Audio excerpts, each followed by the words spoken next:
Okay, so welcome everyone, and thank you so much for being here today. We still have people jumping online, but that is fine.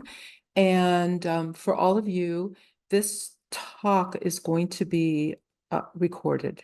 Yeah, so you will be able to listen to it later if you like. Um, I have my red blouse on today, right? Red is the color of the fire element.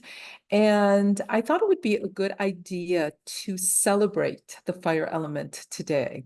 So, for those of you who have been students in the past, you've often heard me talking about things like the beginning contraction of the fall season, or the deep internal energies of the winter season and all of the health issues that go with that, or the springtime wood element allergy season, and on and on. So I decided it's finally time to enjoy the summer and all of the gifts that the fire element season brings. Okay, so in talking about the fire element, of course, we need to talk about its ruler, which is the heart. We actually call the heart the yin source of imperial fire. So we like to use a lot of these majestic terms in talking about the heart and the fire element. So first of all, if we look at the Chinese character or radical of the fire element, they call the Chinese script characters radicals also, including the heart meridian and the heart organ system. We can go back to a reference in the ancient Chinese text of a book called the Su Wen. And chapter 70 of the Su Wen establishes the principles of the heart as being an organ. And they say in this original text that the heart has to do with brightness, as part of the yang principle of the heart, with abundance, with illumination, and of course, with warmth. And so this pattern is basically characterized by what we call the unfolding yang principle of life that has to do with flourishing luxuriantly. So what does it mean to flourish luxuriantly? Well, first of all, we have to think about the heart as a sovereign ruler. So as a sovereign ruler, we're looking at the heart as the emperor or the empress, basically a monarch who guides the whole being, all parts of the body and mind and emotions. And so we see from our own lives,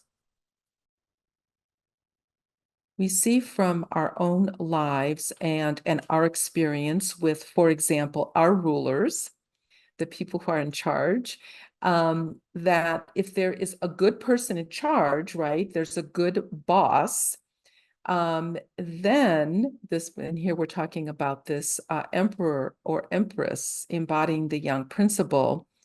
Then if this ruler is governing correctly, there is stability, there is prosperity, right? Meaning that the yang principle is unfolding according to what can get done, what is the right thing to do, and assuring that all things are balanced throughout the body mind and throughout one's life.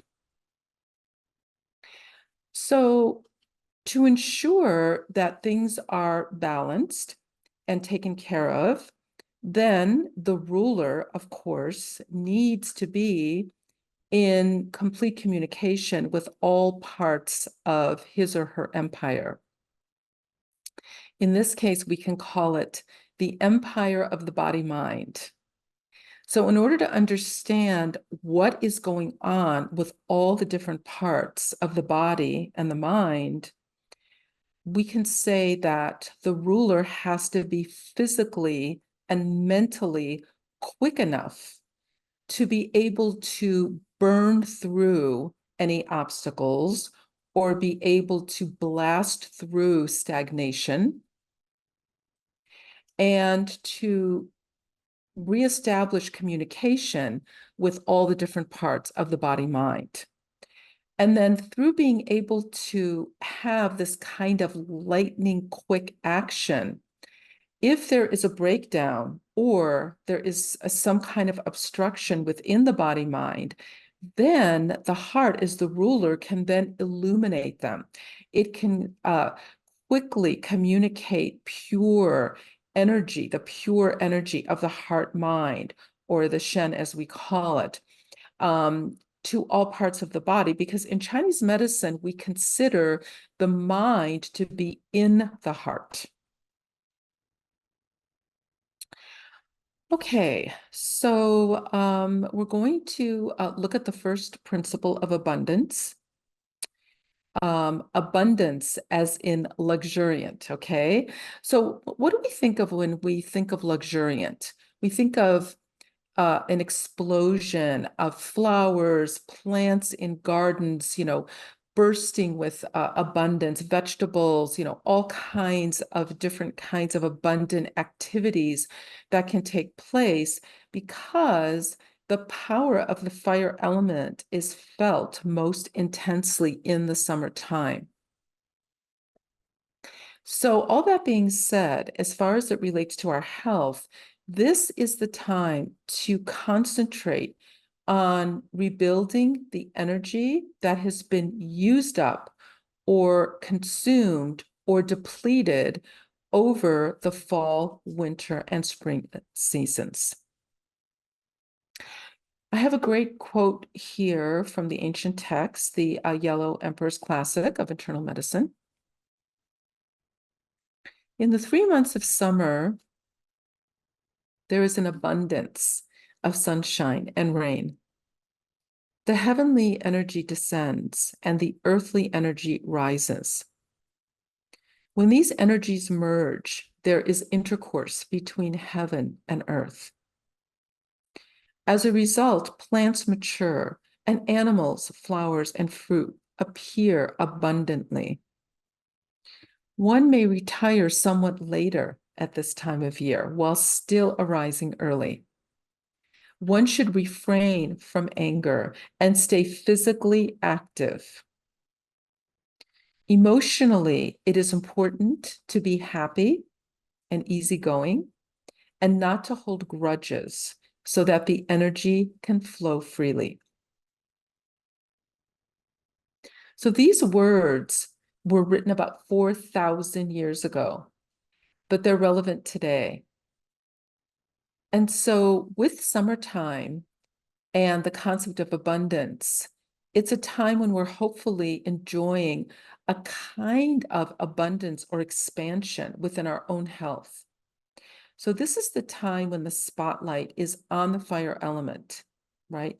Meaning that the fire element should be flourishing, right? Flowering, fruiting. It's the fruiting of everything that has taken place in our bodies leading up to this time period. We can say if the heart as a ruler is doing a good job of communicating, of ruling, then the ruler should be able to correct any miscommunication or breakdown that is going on in other parts of the body. Because this is an intensely young time, it's the opportunity during this high energy time to correct any health issues before we go into the period of late summer, right, which is the damp time, the end of fire element time, going into earth element time, and then going into the fall. And so right now, this time period, early in the summer, is a time when there should be luxuriant, abundant health. And if there isn't, then usually we're able to see pretty clearly where the breakdown is. And then we can determine if this breakdown is somehow related to the fire element.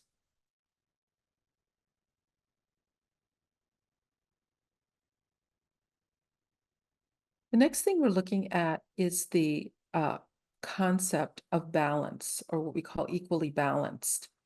So looking at the Chinese character or radical for balance within the fire element energy, what we're really looking at is a division of the whole into equal parts.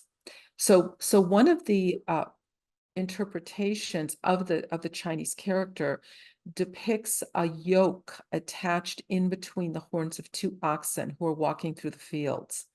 So it's that the yoke keeps the balance of the two oxen who are hopefully of about equal weight. And then the yoke can be adjusted as necessary.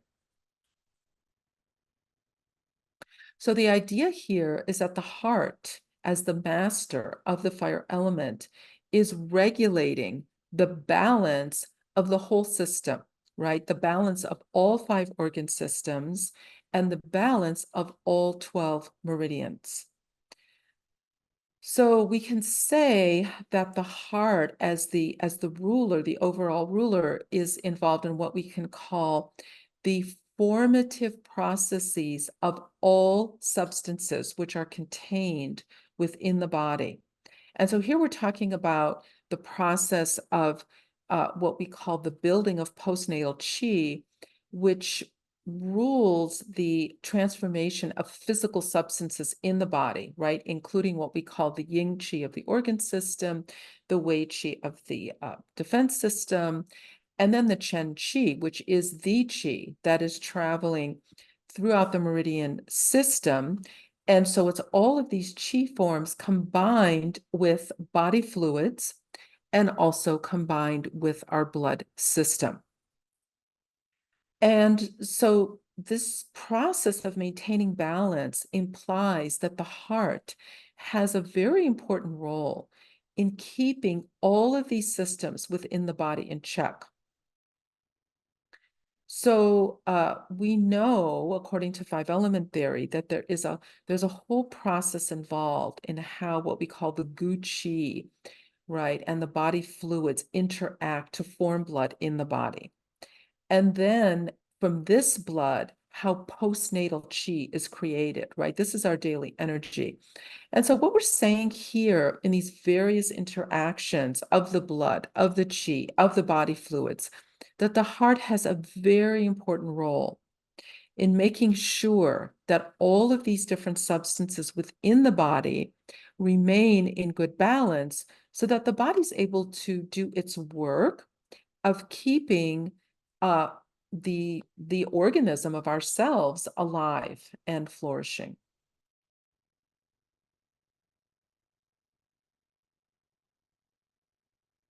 Okay, so next we're going to talk about communication. Uh, so the Chinese character or radical for communication denotes people who are engaged in some kind of an exchange, right? So the exchange here means some kind of social contact or some kind of contact between people within the world. So the Shen of the heart, it's maintaining harmony between the internal world, right, our internal body systems, and the external world by something that is often referred to in the Chinese text as appropriateness. So this concept of appropriateness in activities is really talking about the balance, right, of what's going on inside, right, the internal activities with the heart, balance with what's going on outside of our bodies in terms of our social interactions. We could also substitute the term harmonious for appropriateness. We're basically describing here, the conduct of humans in the world who are hopefully in harmony with themselves and also with each other.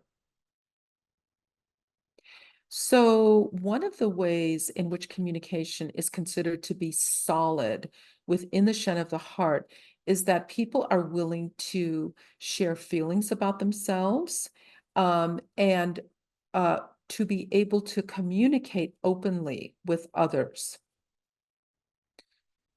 So this is basically a person who is involved in the flow of healthy daily activity.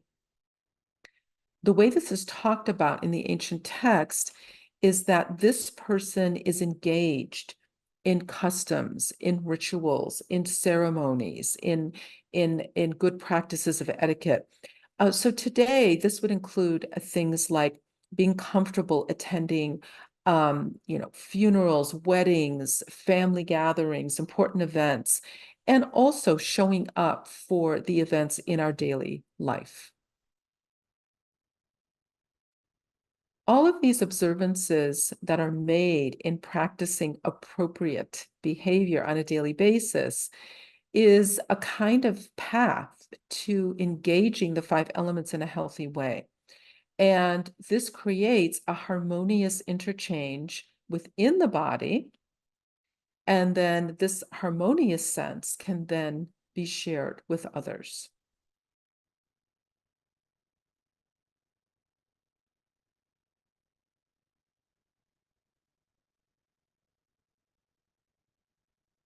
So again, looking at the Chinese character or radical of the fire element, of which the heart is the ruler, is first the concept that life is able to flourish luxuriantly.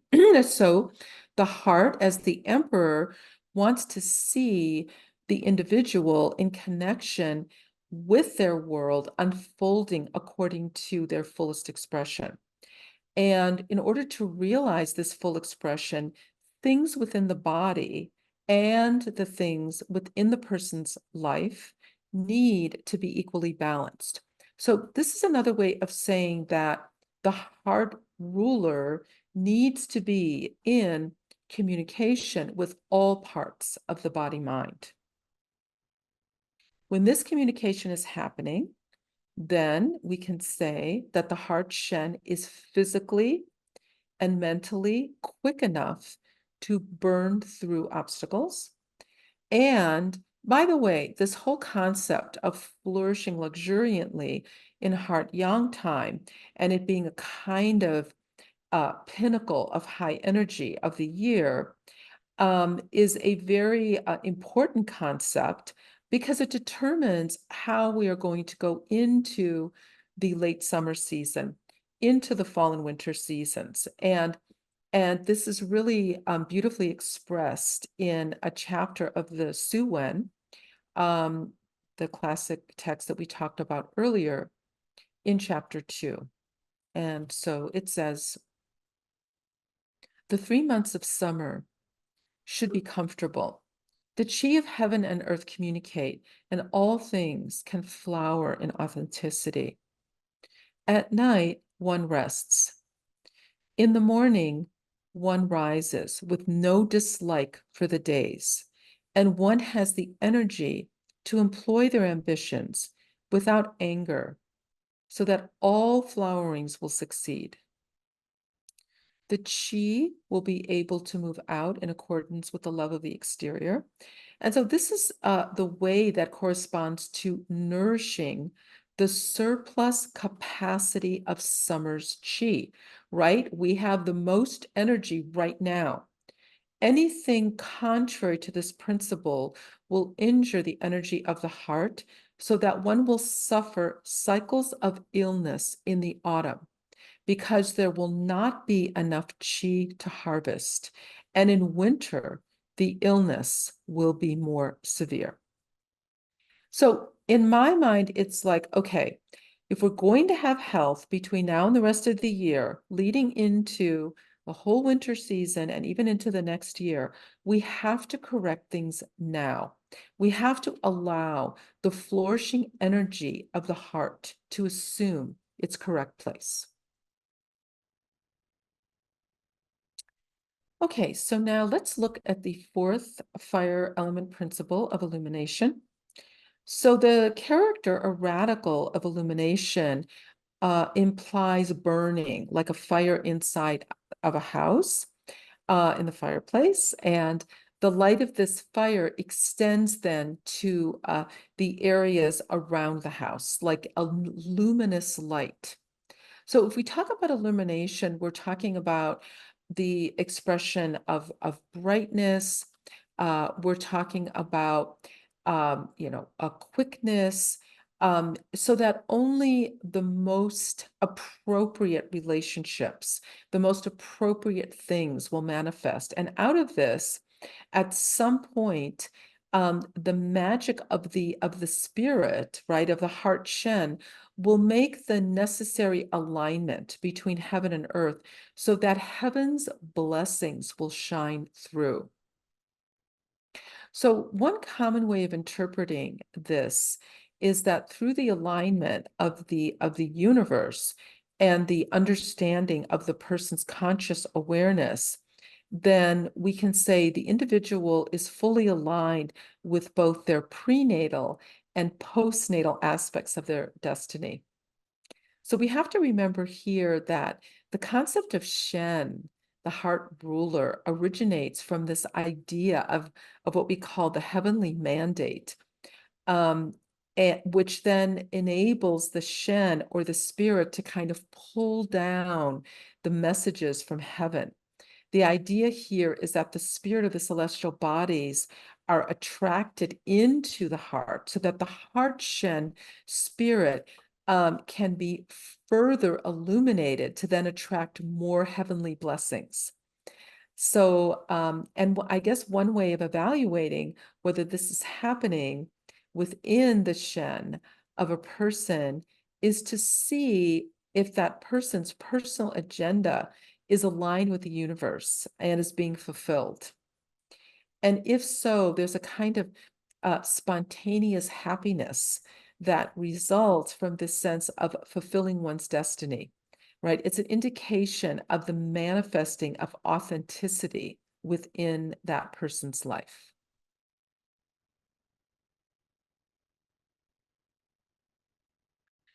So now we've heard about the amazing capacities of our wonderful heart within the fire element.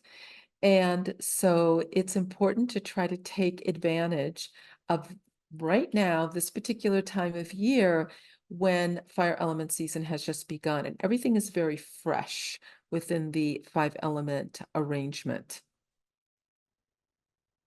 I want to finish by reminding everyone that the heart within the fire element is connected to the kidney system as the yin organ of the water element.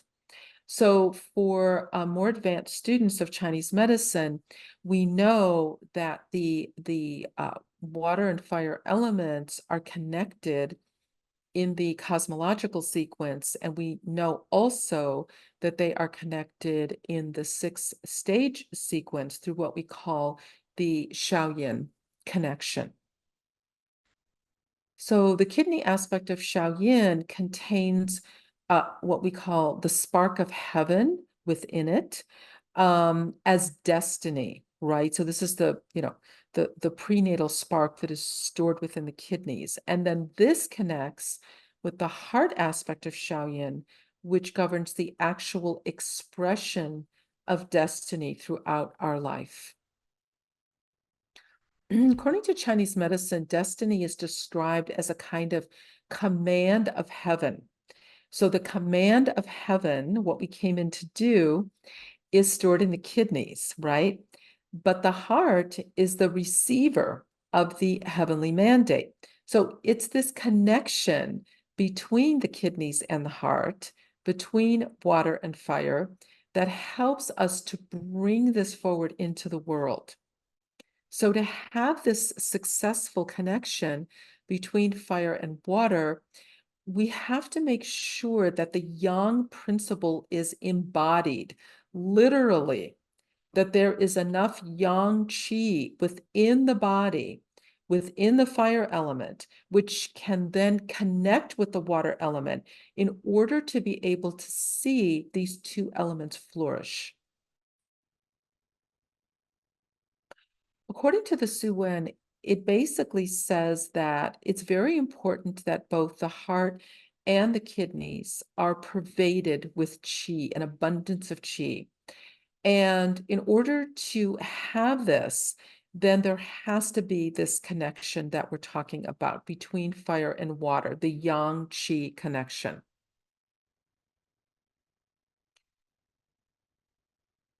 So, of course, we know that fire and water are polar opposites, right? I mean, water is water, it's yin, basically, but water always contains fire as the yang spark within it.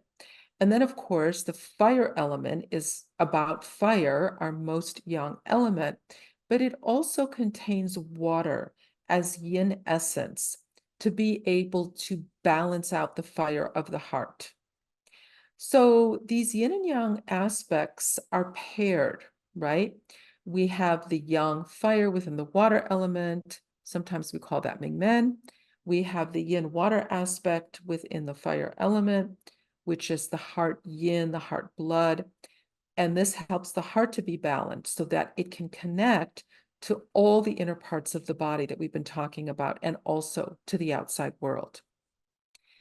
And when this connection is happening, we have this fire and water synergy that helps us to realize our potential and our destiny. So here we are, summer of 2024. If you want to take care of your health, remember to celebrate. Wear red, orange, gold.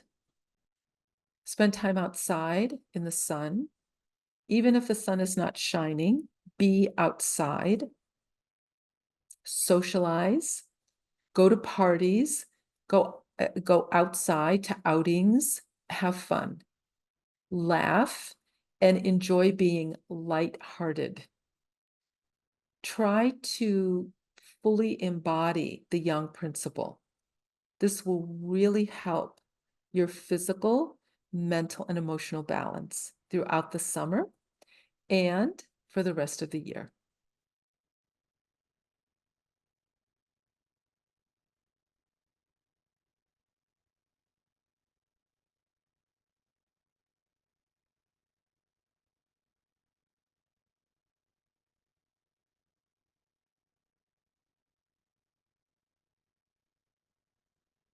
Okay, so we have these resets now. And some of you know these. And so we're basically just saying that for the balance of fire element within this time of year, we can use these. You can see here that we have the fire element resets and also the water element reset. So you actually see that the fire element resets have the kidney points on them. And the water element reset has heart points, also conception vessels. So this is this very important Shaoyin fire and water connection. I think a good chunk of you who are online have had elemental reset. And some of you have taken the reset practitioner class, which allows you to muscle test for whether the fire or the water reset is important to do during this time of year. Sometimes we might do fire for several days, then we might switch over to water. For those of you who have not had the resets, have not done the elemental reset course, I would urge you to do it. It is very, very important class to be able to balance out the elements that we have been talking about today. You can turn off your videos if you want. Yeah, everybody can turn off their video. Yeah, and I use them every day. Most people who have taken the resets use them every day on themselves, family, friends. Very, very important. Even for body intuitive practitioners, sometimes we forget about the resets. We shouldn't. We need them. We need them every day, right? In order to create what we call this abundant chi flow within the body. Somebody asked about can a lingering cough be related to the heart? Absolutely. It can have to do with what we call the upper burner connection, which is the heart-lung combination. And one of the ways in which we address that is to bring more energy into the heart that can assist the heart-lung combination in its job of recovery from cough or any lung-related issues. So definitely yes. All right, everyone. Nice to see everyone, and we'll look forward to next time.